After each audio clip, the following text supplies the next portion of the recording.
is Shekhar Dr. Giri, and a professor in the Lagodi Community College University. And I have a great chance to take interview with you today. I'm Dr. Julie M. Milner. We have a growing Nepali community, and so you are one of the judge, running for the judge from the civil court judge in Democratic Party, right? Yes. So how you are communicating with the Nepali people? I think you are communicating with the Nepali people before. I saw it in the Democratic Party. So this election is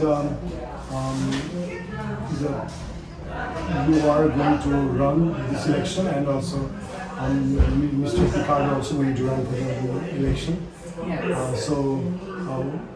We have this right now. We are going to intervene you right now from Triveni Times, one of the prestigious newspaper. So how we can convince our voters? There are a lot of Nepali voters. We have a lot of Nepali voters, Bangladeshi voters, and we have Filipino voters. All my family is in Filipino. And how are you gonna convey your message to them to get the votes, and what you are expecting, what you are trying to convince these people, voters, to vote you. So I need some answer from you, so you can continue. My name is Julie Milner. I'm running for Queens Civil Court Judge. Early voting starts June 15th, and the primary day is June 25th. On New Year's Day, I was invited to go to the New York Democratic Club, and that was my first time seeing a large group of Nepali community together. And I was really sad that I'd never learned about Nepal in school or read too much about Nepal. And that's something that I felt like I needed to learn more about the culture, because I was a history teacher and now I'm an education professor, and Queens is the most diverse borough in the whole New York, and actually the most diverse place in the United States. So we have so many rich cultures and so many languages and so many traditions that I haven't been exposed to. So January the 1st was my first exposure to Nepali culture. And I took my husband, who is originally from China, and he became a US citizen a few years ago, and that was the proudest moment of my life when he went to vote for the first time. So Asians have a connection, and a political connection. So there's some alignment, but not enough. And Asians also have a very diverse palette of cultures. So on one hand, it's good to say Asian so that we have that unity and that power and the numbers behind it. But by the other token, you have to respect each individual culture. So my husband and I were so thrilled to come to the Democratic Club and spend New Year's with everyone. There was a huge turnout, and I was surprised because it was a holiday and I wasn't expecting that many people to go. And we got to hear a lot of community leaders speak, and we got a taste of the culture. And then after the meeting, there was a huge banquet with all kinds of Nepali dishes, and we really enjoyed it. And after the dinner, there was a show of dancing and singing, and I was a little bit tired at that point because I hadn't slept the night before, and my daughter had just come home from college. So I didn't get to see the singing and dancing, and I want to go back and see that. But I really felt happy because people welcomed me. People didn't know who I was, and really I was a nobody. I hadn't even announced that I was running yet. But I was treated like a special guest. My husband was treated as a special guest. And we met so many friends, and everybody was so kind to us and treated us like we were part of the family. And then I got an invitation to go to the Nepali parade in Manhattan. And that was one of the most thrilling events of my life. And I've been to many parades. I've marched in quite a few since I announced my candidacy, but nothing to me was so special than the Nepali parade, because everyone was so giving and sharing of their culture and their energy and their friendship. So I'm really thrilled to get to know more about the Nepali culture and learn more of the different Asian cultures. I've recently learned more about the Bangladeshi culture, and I just want to get as many different groups as I can, because if I win the civil court judge race, I want it to be because people want me on the bench, not because I want myself on the bench, not because I want the power or the privilege or the money. If I win, it's going to be because people really believe in me, that I'm going to represent their culture. You'll be elected, not selected, right? Yes. So if you become judge, then you're going to work with civil court or criminal court or Supreme Court, where you are going to work. Yes, the position that's open, there's actually 2 civil court positions open. So that's civil court. But if there's any openings, it's a possibility to be moved to a different court. But technically it's for civil court in Queens. What is the job description in the civil court? What do you do there? Well, civil court is where you have a contract dispute, 50,000 and under, and it's also for landlord-attorney removal actions.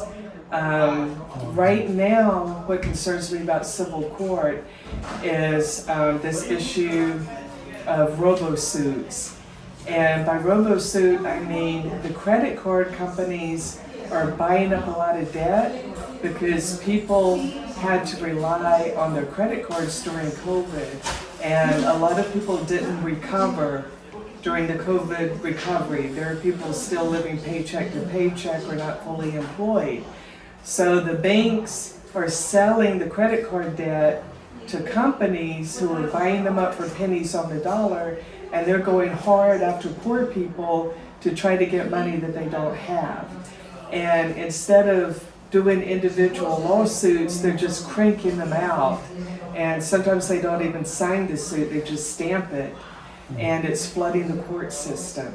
And people that have small contract disputes or landlord-attorney disputes, they're not, it takes them years and years to be heard because there's so many of these credit card suits just flooding the courtroom. You're working in the civil court, so you are handling immigration law or When I first came out of law school, I took the New York and Connecticut bars on the same weekend. And the reason I did it, because I didn't plan to go to Connecticut and do law, but the reason I did it that way is because Connecticut admits their attorneys really fast. So you pass the bar, 1 month later you're an attorney. New York, on the other hand, it can take you up to a year to pass all of the process like character and fitness. So I passed the Connecticut bar and New York bar, but in 1 month later, I was an attorney pursuant to Connecticut State Court, but I didn't practice Connecticut state law, I practiced federal immigration because I wanted to go ahead and start working instead of waiting a year later. So eventually when I got my New York license, I started doing New York State, but mostly I did federal cases and federal appeals, immigration appeals. That was really important to me. And I had one case that was appealed to the 10th Circuit because although the clients lived in New York, they had gone through the border in Arizona. And at that time, Arizona was super, super conservative. and they were strictly on the letter of the law. So I tried to craft some argument to keep them from removal proceedings, and I just couldn't win that case. And I was able to prolong it a little bit to give them more time to get their affairs in order before being sent back. But that really hurt my heart, because I knew had I argued in New York in the Second Circuit, which was more liberal at that time, we would have won the case. And that case kind of made me famous, because it was reported in a lot of journals and online, because I had such good arguments, but it was the forum. I just couldn't win in such a conservative place. And at that point, I didn't have my New York license yet, so I couldn't go to the Supreme Court, because you have to have 5 years before you go up to the Supreme Court.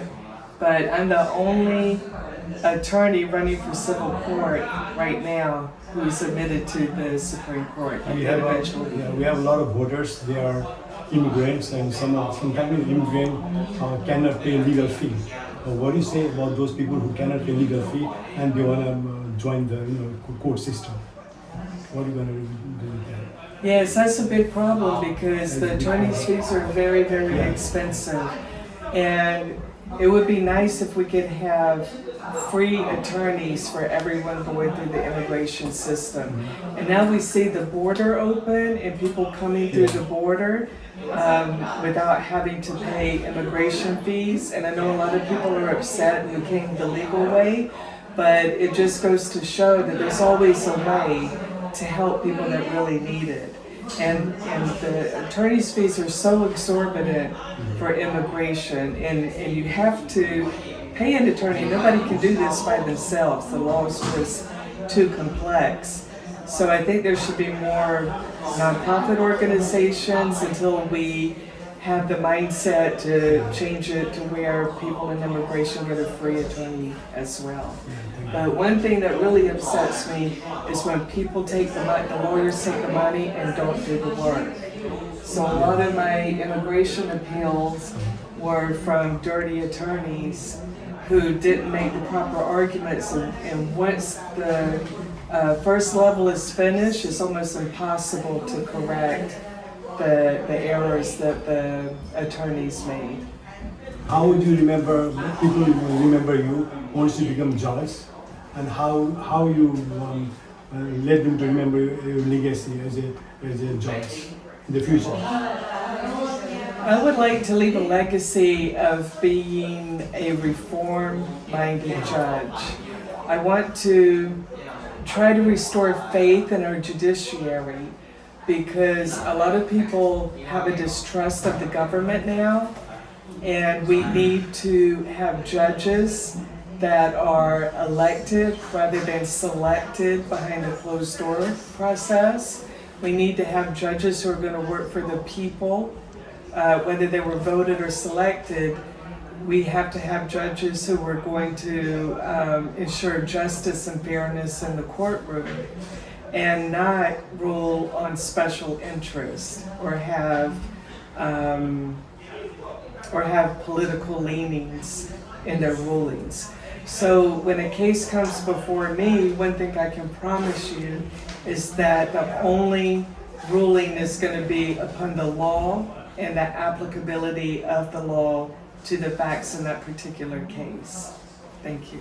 Thank you for explaining everything to our voters. Thank you. And nice explanation. You have nice explanation, and we wish you a winner in this campaign and election. Thank you very much from Namaste and from the.